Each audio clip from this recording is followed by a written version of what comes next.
महाराष्ट्र की deputy CM Devendra Fadnavis नामांकन दाखिल करने पहुंचे। नागपुर दक्षिण पश्चिम सीट से चुनाव लड़ेंगे।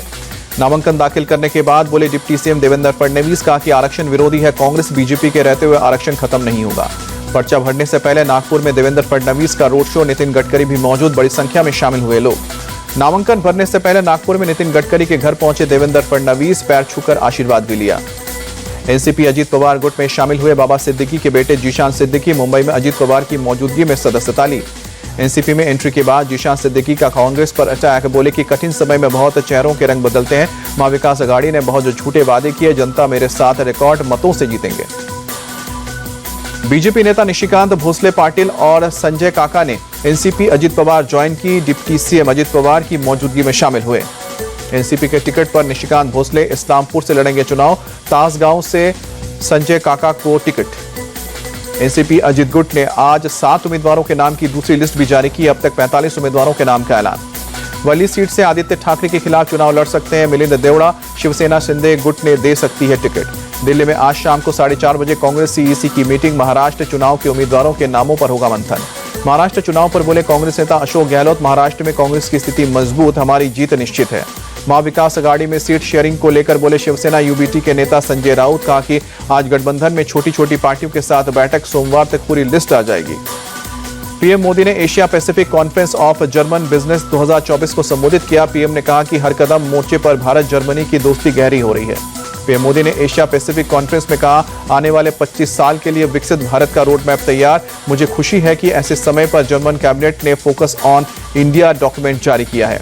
पीएम मोदी ने कहा कि जर्मनी ने स्किल्ड भारतीयों के लिए हर साल वाले वीजे की संख्या 20,000 से बढ़ाकर 90,000 कर दी है। हमारा आपसी व्यापार $30 बिलियन से अधिक के स्तर पर पहुंचा है। जर्मन चांसलर ने पीएम मोदी से मुलाकात की। ओलाफ शोल्स ने पीएम मोदी से कई अहम मुद्दों पर चर्चा की। जर्मन चांसलर ओलाफ शोल्स ने हिंदी में ट्वीट करके स्वागत के लिए पीएम मोदी का आभार जताया। लिखा, दुनिया में हमें मित्र और सहयोगियों की आवश्यकता है जैसे भारत और जर्मनी। नई दिल्ली में स्वागत के लिए पीएम मोदी का धन्यवाद। उत्तराखंड के उत्तरकाशी में मस्जिद पर बवाल, मस्जिद हटाने की मांग को लेकर हिंदू संगठनों का प्रोटेस्ट। प्रदर्शनकारियों की पुलिस से झड़प, भीड़ को तितर-बितर करने के लिए पुलिस ने लाठीचार्ज किया। प्रदर्शन के दौरान पथराव भी हुआ।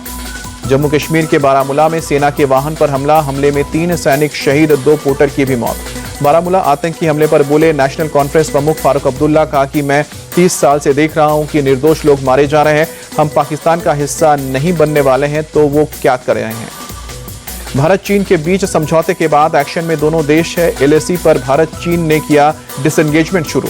पूर्वी लद्दाख सीमा से सेनाओं का पीछे हटना शुरू। टेंट, गाड़ियां और मिलिट्री उपकरण हटा रहे हैं सैनिक। उपराष्ट्रपति जगदीप धनखड़ ने दिल्ली में वेनेजुएला की कार्यकारी उपराष्ट्रपति से मुलाकात की। दोनों नेताओं में द्विपक्षीय मुद्दों पर बातचीत हुई। एनआईए ने लॉरेंस बिश्नोई के भाई अनमोल बिश्नोई पर रखा 10 लाख रुपए का इनाम। एनआईए ने 2022 के 2 मामलों में दर्ज किया है आरोप पत्र। यूपी उपचुनाव पर बोले डिप्टी सीएम केशव प्रसाद मौर्य, जनता ने एसपी की साइकिल को पंचर करने का मन बनाया है। बीजेपी सभी 9 की 9 सीट जीतेगी। यूपी के डिप्टी सीएम केशव प्रसाद मौर्य ने सपा पर निशाना साधा। ट्वीट कर बोले, सपा का पीडीएफ फर्जी, अखिलेश यादव गुंडों और दंगाइयों के मुखिया, सपा का साफ होना तय।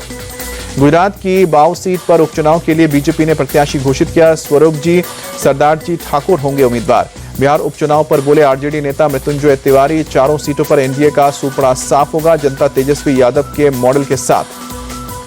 हरियाणा विधानसभा में नए विधायकों का शपथ ग्रहण समारोह। सीएम सैनी, मंत्री अनिल विज भी पहुंचे।